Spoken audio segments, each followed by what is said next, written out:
उठवाई दे गगरिया मेरे गंगा जल की ओरनिया।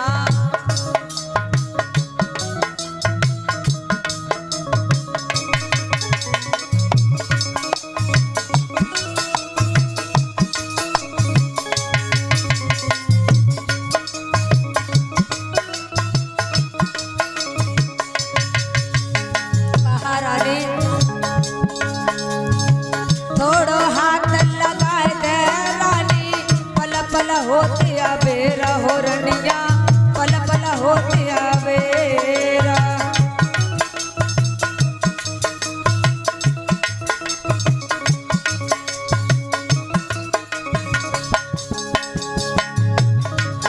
निक साथ परे की निभाए दे रानी गंगा जल की ओ रनिया उठवाए दे गगरिया रानी गंगा जल की। क्या बात है भैया रे।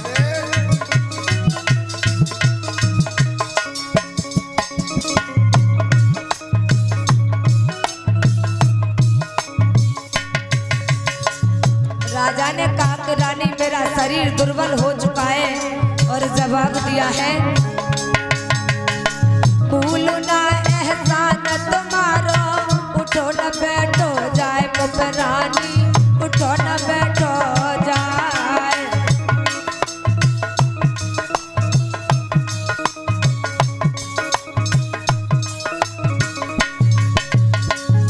के मुँह पे चलो न जाए डगरिया रानी गंगा जल की ओरनिया उठवाए दे गगरिया रानी गंगा जल की।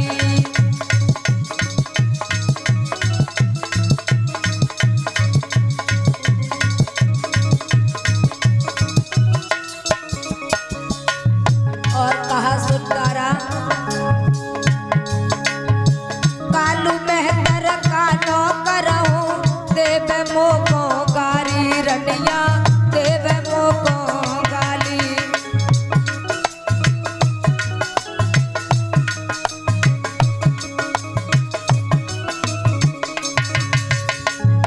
गले में डंडा से खबरिया रानी गंगा जल की ओरनिया उठवाए दे गगरिया मेरी गंगा जल की।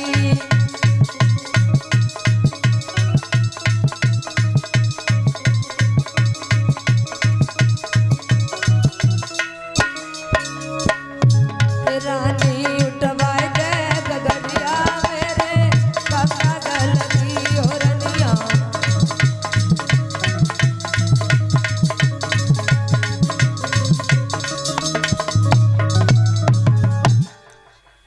कहा के उठवाए दे गगरिया रानी गंगा जल की।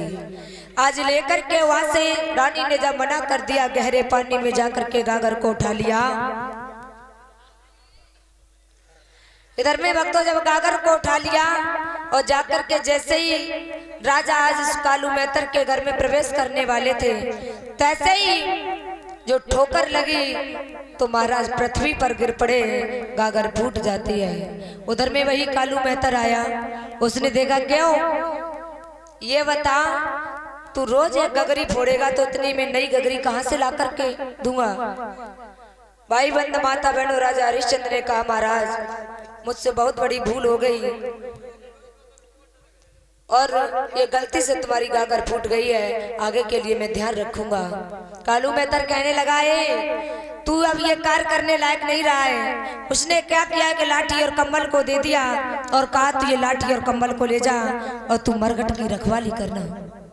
आज राजा हरिश्चंद्र मरघट के रखवाले बन जाते हैं। रखवाली करना भाई बंद माता बहनों कम्बल लाठी को लेकर के आज राजा हरिश्चंद्र कहां पर पहुंचे मरघट की रखवाली करते हैं।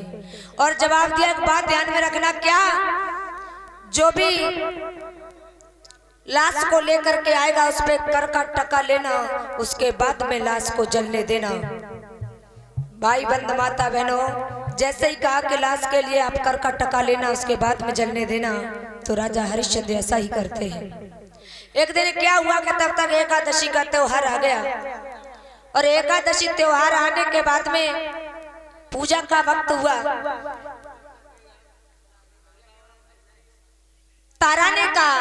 कि बेटा आप ऐसा कीजिए, ये पुष्पों की टोकरी को ले जाइए और पुष्प तोड़ लाइए। क्यों?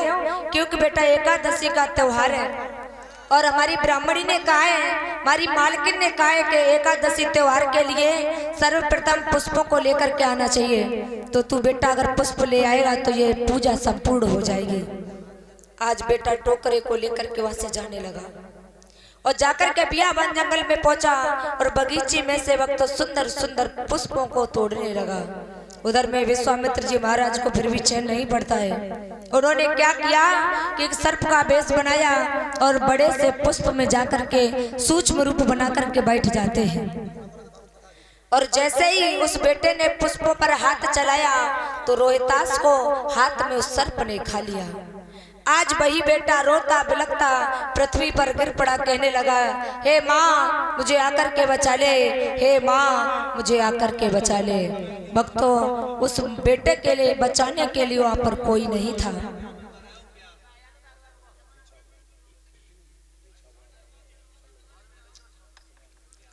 बताया कि आप ऐसा कीजिए। जब भक्तों एक उसने देखा, माली ने कहा, माली ने जवाब दिया कि बहन ये किसी बहन का पुत्र लगता है, मगर इसे बचाने के लिए यहाँ पर कोई नहीं है।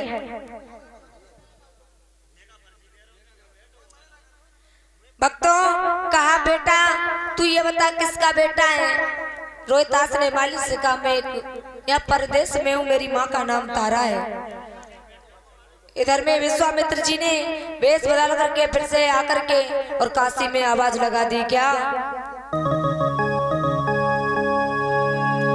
कि काशी के लोगों बात सुनो और एक लाल बाग में आओ है और मैया मैया चिल्लाए रहो है, भाई कार ना कने खाओ है।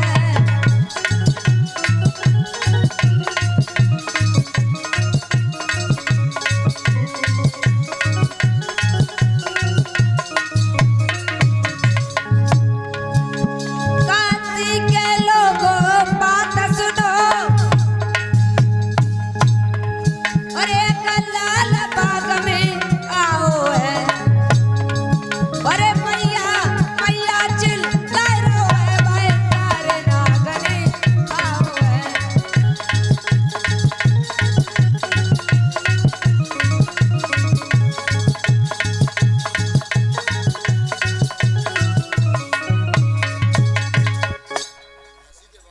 कहा कि काशी के लोगों बात सुनो और एक लाल बाग में आया है, मैया मैया चिल्ला रहे हुए, भाई कारी नाग ने खाया है।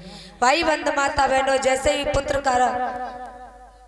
पुत्र के सर्प काटने का जब ये बात मैया तारा के कानों में पड़ी, उस समय माँ भोजन बना रही थी, रसोई में भोजन बनाती रही। दौड़ करके विचार किया कि ये तो मेरा पुत्र पुष्प लेने के लिए गया, कहीं ऐसा तो नहीं कि मेरे बेटे को सर्प ने खा लिया हो। मैया तारा रोती रही, ब्राह्मणी से जाकर के कहने लगी, माँ मेरा बेटा बाग में तड़प रहा है, उसे सर्प ने खा लिया है। मैया आप ऐसा कीजिए, मुझे अनुमति दे दीजिए जिससे मैं अपने पुत्र को जाकर के बचा लूं। भक्तों ब्राह्मणी कहने लगी, है तू मेरी दासी है तो दासी की तरह रह, ऐसा कर पहले सब कार्य निवृत्त हो जा, उसके बाद तू अपने पुत्र के पास में जाना।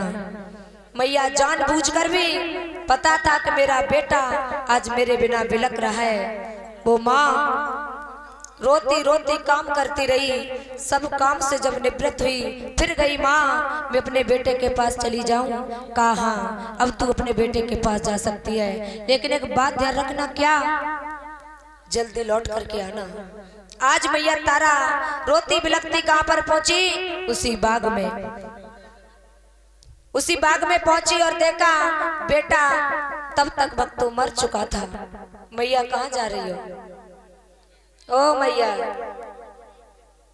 तुम्हें अब विनय के समय जाओ, चली जाओ